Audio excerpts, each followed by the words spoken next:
Hello, everybody. We have found ourselves on another snow day, so I opted for another sort of YouTube lecture. Sorry, the camera is kind of pausing and unpausing, or focusing and unfocusing on my cat. That's what that blob behind me is. But I wanted to do another YouTube lecture because I didn't want to try to lecture over Zoom, and I thought that it also might be useful to have the video to review in the future when we're getting ready for our first test, which is coming up. Okay, so today we are getting into some more contemporary archaeology. So to review the past couple of class periods, we have talked about how history includes the time period when written records have existed. But part of what we haven't really discussed is how far in the past we have to be talking about for it to count as history. Most of the time, if we're talking about 30 seconds ago, we don't consider it to be history, but technically, by the definition that we use of history in this class as the times with written record, everything that has happened since we invented writing is history. So that includes things as recent as a decade ago or last year or even just yesterday. And I thought it would be fun if we talked about this in terms of Detroit because we've had some really interesting archaeology even just here in Detroit. It's important to understand how Detroit came to be if we're going to understand where we are now, as well as the archaeology that we're talking about today. So, first, we need to understand the Great Migration. The Great Migration was a mass movement of about 6 million African Americans from the South to the urban North and the Midwest and the West around 1910 through 1970. During this time, the Detroit population increased by 611%. Okay, so the peak population was in 1950, right during this mass migration. The big reasons why people were moving out of the South and into areas like Detroit were both push factors and pull factors. So, our push factors are things that made people want to move away from the South. This was mostly slavery's legacy and lack of opportunities. So, as we know, most of the slaves in the United States were in the South. And then we abolished slavery, and all of a sudden, we had all of these black people who were being treated more like humans in the United States. And they could actually go out and get a job, they could own things, et cetera, et cetera. But the South continued to be a little bit more racist, and they also didn't really have a lot of opportunities for these black people and African Americans. So that brings me to our pull factors, which are reasons why somebody would want to move specifically to the place that they move to, such as Detroit.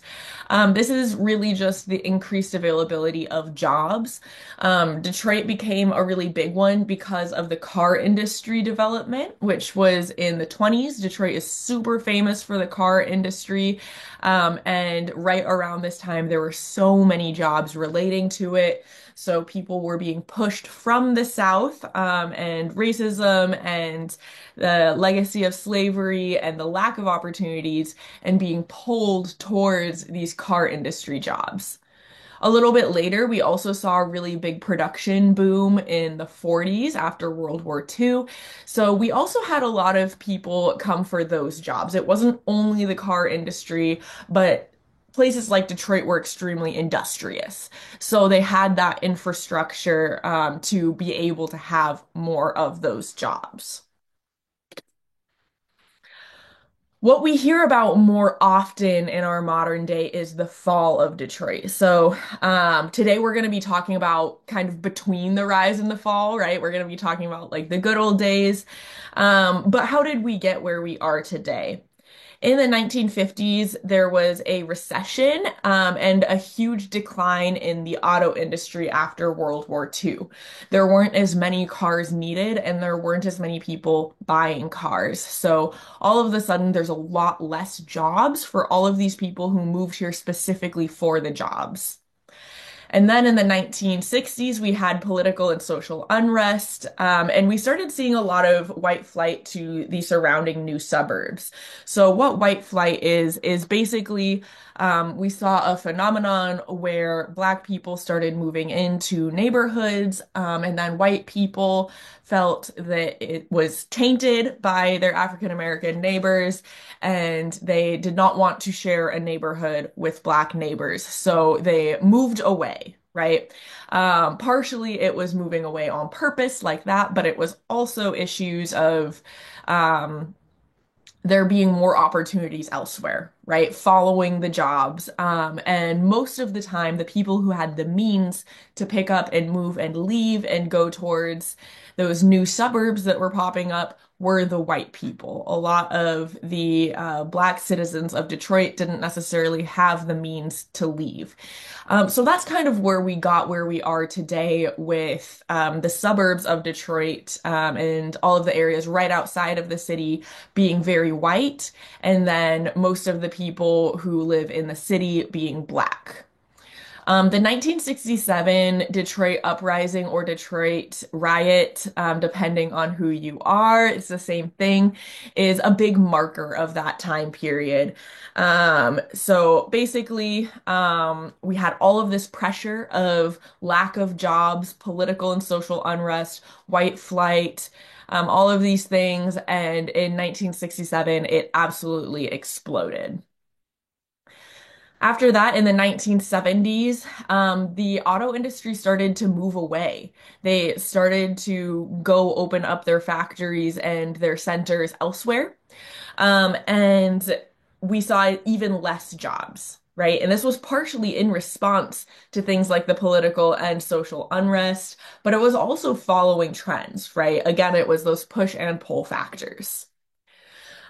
This intensified white flight again as white people had the means to go elsewhere to try to find new jobs, but Black people often didn't really have the means to pick up and move and go find new jobs, or they were actively barred from moving into these neighborhoods where they would need to live to get these new jobs, or they weren't being hired. Following that, fast forwarding to the 2000s, we saw a lot of continued hardship in Detroit and a lot of poverty. And then the 2008 financial crisis hit. This was everyone was dealing with this, even all the way across the nation in Idaho, where I lived at the time. It was a really, really difficult time in 2008. And that kind of put a little bit of a nail in the financial coffin for Detroit. And then in 2013, Detroit as a city filed bankruptcy. I believe that this was the first ever city bankruptcy in United States history, but you can fact check me on that. I'm not positive. I just remember hearing that somewhere. And because of that history that I've just talked about, Detroit has a very specific reputation. So I wanted to address a couple of the biggest stereotypes about Detroit. The first one is that Detroit is empty. A lot of people say that it's abandoned. And that's not quite true, right? We had that white flight in the 60s and 70s, and continued movement into the suburbs through the 2000s.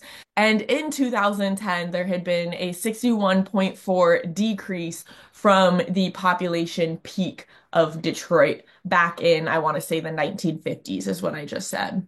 So there's a little bit of truth to it, right? A lot of people moved away and not a lot of people came in. There was a huge decline in the population of Detroit. Another really big stereotype about Detroit is that Detroit is dangerous. There's really high violence rates in Detroit, a lot of socio-political unrest, a lot of people who are living in poverty, and not a lot of opportunities to go around. So, we see things like the maps that show the most dangerous neighborhoods, and most of the time when you see stuff about Detroit in the media, it's about how dangerous it is. movies. I recently watched the movie Barbarian. I don't know if any of you have seen it.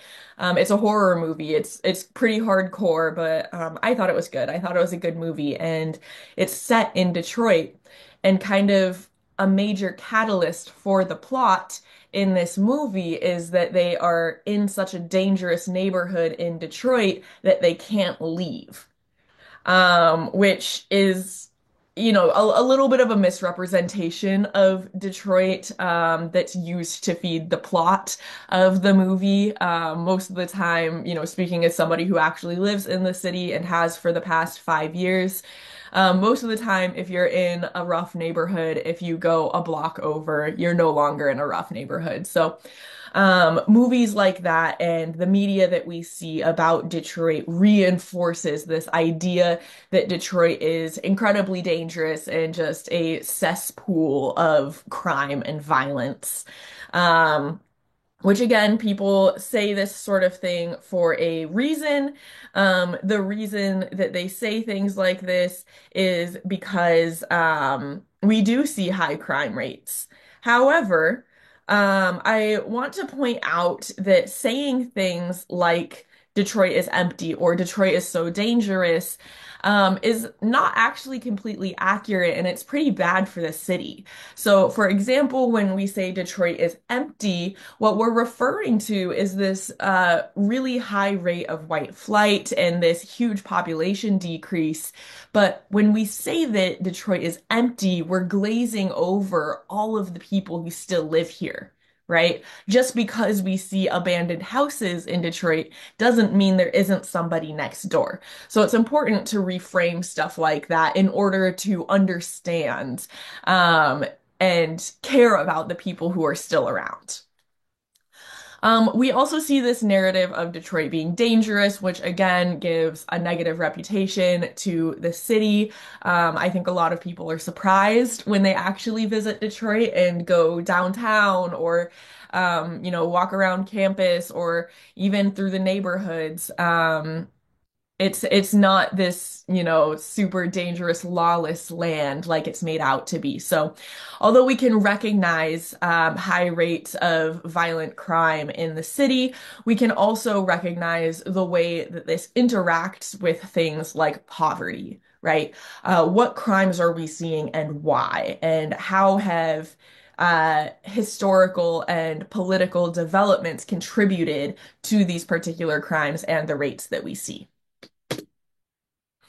And all of that is just to give a little bit of context for the reading that we had today. I think this is such a fun reading. It's the Little Harry Speakeasy, which is chapter 2 of Dr. Rzuski's book, Detroit Remains. Dr. Rzuski is our current department chair here at Wayne State University. And this is her book that's all about archaeology of Detroit. I chose this chapter specifically just because it sounded like the most fun to me. But if you're interested in, this topic of Detroit archaeology, I definitely recommend giving it a read. And you can also totally take classes with Dr. Rzuski, right? Like she's still around. She's our department chair. So it's a really cool opportunity. Um, in this reading, she works to reframe these reputations that I just discussed. So I wanted to start with a couple of quotes on that. The first one is her saying that the case studies in the book examine how power is and has been exercised in Detroit's communities over the past century, how it was stripped from the city's 20th and 21st century residents, but also how they acquired alternative sources of agency by establishing creative and illicit economies, most of which still operated within the city's capitalist framework. And then second, Detroit Remains demonstrates how the city's past, present, and future lie not in ruins, but in the tangible archaeological traces of everyday lives of Detroiters and their legacies. So both of these are talking about those two stereotypes that I was just discussing about Detroit being empty and Detroit being dangerous.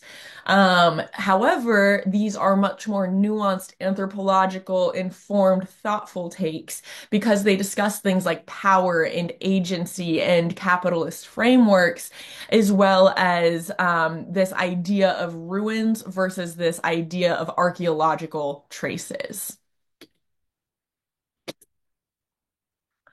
This reading is really talking about the 1920s Prohibition era. That is the era that they're doing an archaeology of. I don't know what happened to that image in the top left. I believe that their signs say "We want beer." It says something along those lines. I thought it was really funny, so I'm kind of bummed that that picture got ruined. But if you don't know what the Prohibition was, this was nationwide. It was everywhere in the United States from January 17th, 1920 through December 5th, 1933. And what we're referring to is when they decided to make the production, transportation, importation, and sale of alcohol illegal in the United States. So for those 13 years, alcohol was completely illegal in the United States. The reason that they did that was because they discovered a link between alcohol and domestic violence and between alcohol and child abandonment. So they decided this alcohol is a bad thing. It is the core of a lot of our problems.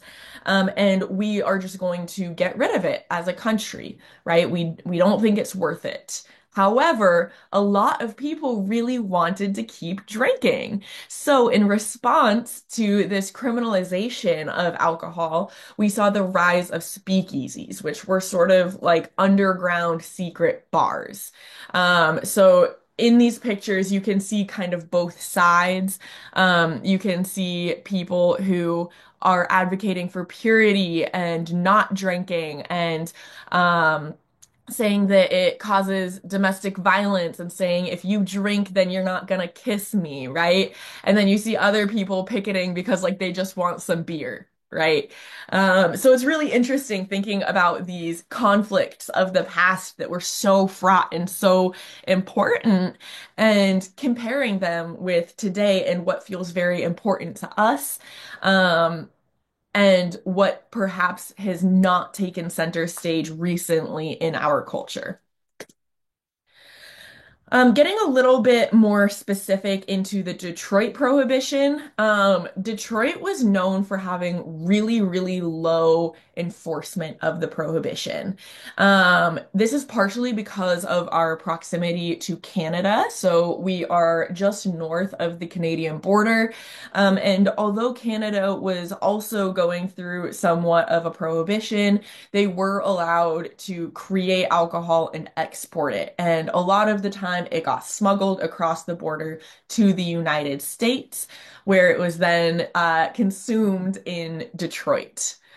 It's estimated that Detroit had over 25,000 speakeasies in 1828. And it's alleged that there were over 100 speakeasies on some blocks. Like, just picture a block in Detroit. They're pretty big, right? But try to fit 100 different bars on that block in your imagination. That's insane, right? And these speakeasies were not the same size as, the bars that we have when we're legally allowed to drink, and they're above board and everything. But it really speaks to how little enforcement there was in Detroit if these speakeasies were just everywhere. And because of how little enforcement there was, um, liquor trafficking actually became Detroit's second largest industry behind automobile manufacturing. So this is one of those illicit industries that those quotes were talking about, right? This is one of those things that goes hand in hand with Detroit's reputation as being very dangerous, flying in the face of the law is they simply did not care that we weren't supposed to be drinking, right?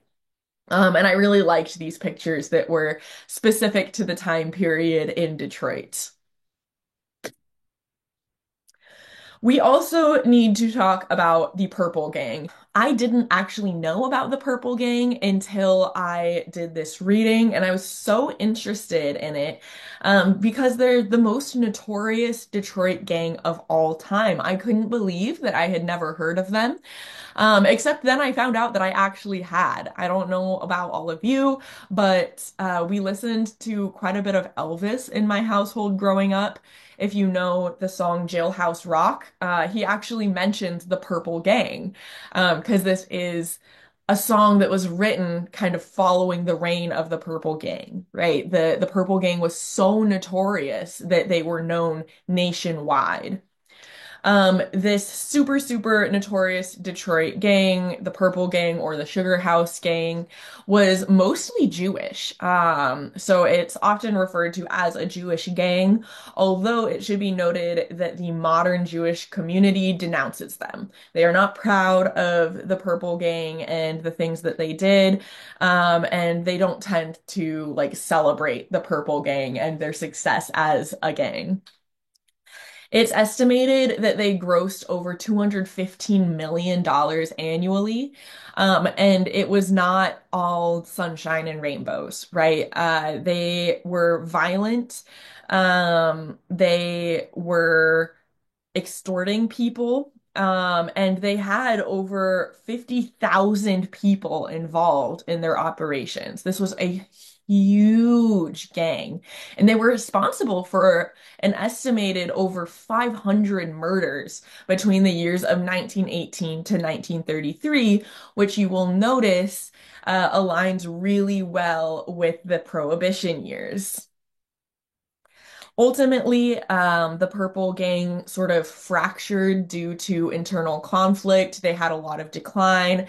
And then what most people use as the marker of the end of the Purple Gang is the Collingwood Manor Massacre in 1931.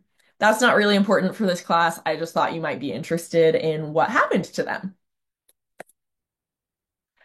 And then lastly, we have how the reading actually opens. What's around today? And the answer to that is Tommy's Bar. This is the bar now. It's called Tommy's. You can see the picture of it. You can go there, you can visit, you can get food, you can get drinks, all of that stuff.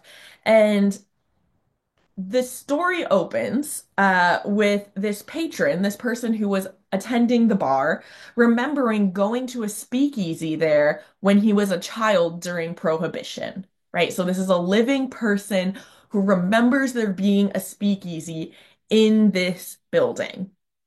And everyone was really interested in this, right? This is what we call an oral history in archaeology. So those stories that get passed down by word of mouth rather than necessarily being written down, which makes sense because this was a speakeasy. It wasn't there legally. So there's not necessarily going to be written record of the speakeasy. So it makes sense that this is in some old man's memory and being passed down through oral history.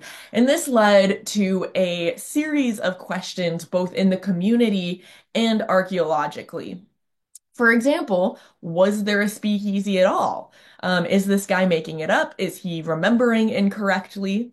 And if so, where was the entrance? When you have a speakeasy, you can't just walk in through the front door. And then third, it was rumored that the Purple Gang was involved. And then lastly, it was also rumored that the bar was haunted. I believe that that's still a rumor. So they were wondering if people died there in relation to the Purple Gang and the Detroit Prohibition. So, Dr. Rzuski and her team did an excavation of the bar and their basement, and they found some really interesting stuff. Probably their most important first find for confirming that there was, in fact, a speakeasy there was a member card. So, this was actually found in a magazine during archival work by one of the team members, and it revealed the speakeasy's name. The speakeasy's name was Little Harry's, the title of the reading, and it actually had the address of the bar on it, right, which has stayed the same all this time. So this shows that it was secret, but it wasn't that secret. right? You still had a member card to get in. It was still written down. But notice that on this member card with the picture on the screen doesn't say that it's a bar necessarily, right? Like it's not that secret, but it's also not completely out there because it's still illegal. We call this sort of an open secret. The next thing that they found was false walls and secret rooms. So in the map there, we can see where there was some spaces that were not readily apparent just as somebody who was in the restaurant area. And then they also found tunnels. This is one of my favorite parts because it revealed how people got in and out of this speakeasy. But I also really like the way that they did the trash stratigraphy in this tunnel hallway situation. So you'll remember that stratigraphy is one of the ways that we can do relative dating in archaeology. So as things accumulate, it accumulates in layers. And because the new stuff goes on top, that means that the stuff that's on top is going to be newer or younger than the stuff that's on bottom. So this tunnel, after the speakeasy ended, was kind of just used as like a trash area, right? All of these people were just kind of like throwing the unwanted stuff, and it was piling up just like the dirt in stratigraphy. So when Dr. Rzusti's team came in, they were able to do an excavation of this tunnel and remove stuff in layers and relatively date it to one another. The last thing that was of a lot of interest was the dirt mound that they found. So I believe this was under the stairs. It's been a little bit since I did this reading, but basically that was part of where the rumor came from that people had died there. The rumor was that they had died there and they were buried under the stairs. But there were a couple of different questions associated with this. First of all, why is that there, right? What's in all of that dirt? But also, where did it come from, right? And they did the math and figured out, it wasn't quite enough for it to just be that one tunnel. And that was part of how they found the other tunnel, right? If you haven't done this reading, definitely go back and do it because I am not at all doing it justice. This is just to hit the high points of hitting home how this relates to our class and this idea of archaeology. When they actually excavated this dirt, there were not any bodies in it, and they didn't ever really find any indication that the Purple Gang was ever involved with the Little Harry's speakeasy. But Little Harry's kind of continued on past the Prohibition. So the Prohibition ended in 1933, and Little Harry's didn't need to be a secret anymore. So they opened a restaurant above ground established in 1933. This restaurant was around for a really, really long time, all the way until 1990 when it closed down. And Tommy's Bar, the place that Little Harry's was originally kind of under the front, is still around today. And it's kind of gaining some fame as a destination on historical tours and ghost hunting tours in Detroit. So I would love to hear if any of you go check it out, and what you think about it after doing this reading and watching this video. So to bring it all together, this brings me to our sources of anthropological knowledge. Many sources of information interact in archaeology and in anthropology in order to paint a picture of cultures. This is what we refer to as a holistic perspective. So again, this idea of holism is the idea that everything is connected and that creates something that's greater than a sum of its parts. So a holistic perspective in anthropology or archaeology means approaching the topic from all angles in order to construct the most comprehensive understanding possible. I wanted to use this particular reading as an example of this because they used so many different sources of knowledge. They used the physical traces and the material culture, so all of the bottles that they found and stuff like that in their excavation, the garbage, stuff like that. But they also used archival material, so being able to actually find that member card, right? And then lastly, the things that are less tangible. So, things like that oral history from that old man and the lived experience and the memories that people who are still here have. And what's really cool about Detroit Remains is that it combines all three of these to get a holistic perspective of Little Harry's through this stronger analysis that combines all of these. So I will remind you that our archaeology assignment is due over the weekend. Please make sure that you follow all of the instructions. That's very important. You are not going to get points if you don't follow all the instructions. And then also make sure that you show up to class on the 18th. This is perhaps one of the most important class periods to attend because it's where you get to ask any questions that you have in preparation for our first test. Um, I'm going to make a Google form and put it on Canvas where you can send in any questions that you have based on the study guide, which is posted on Canvas. And those will be anonymous. So if you're a little bit shy, you don't want to raise your hand in class and let everyone know that you don't know maybe what cultural relativism is, you can send it in over the Google form, and I'm not going to know who asked it, right? And you can ask as many questions as you want or as few as you want. But those questions that get sent in are going to be the ones that I prioritize. So if you have something that you don't know, I definitely recommend sending it in to make sure that we get to those questions. Because if we run out of time going over those questions, I'm not going to open it up to the class, right? But if we have time, I'll ask if anyone has any other questions and we'll answer them. And the reason why it's so important to be there is because we go over as many as like 20% of the test answers. So it all just depends on you guys asking questions and asking the right questions and making sure that you know the material. Again, you will have your notes during the test, but only those paper notes. So it's really important that you do this review, you know where things are in your notes, you know that it's written down, etc. And then that test is going to be on the 20th. It will be in class, open note, paper notes only, and you will have the entire class period. Okay, so we're not able to go over that. There is another class in the room right after us.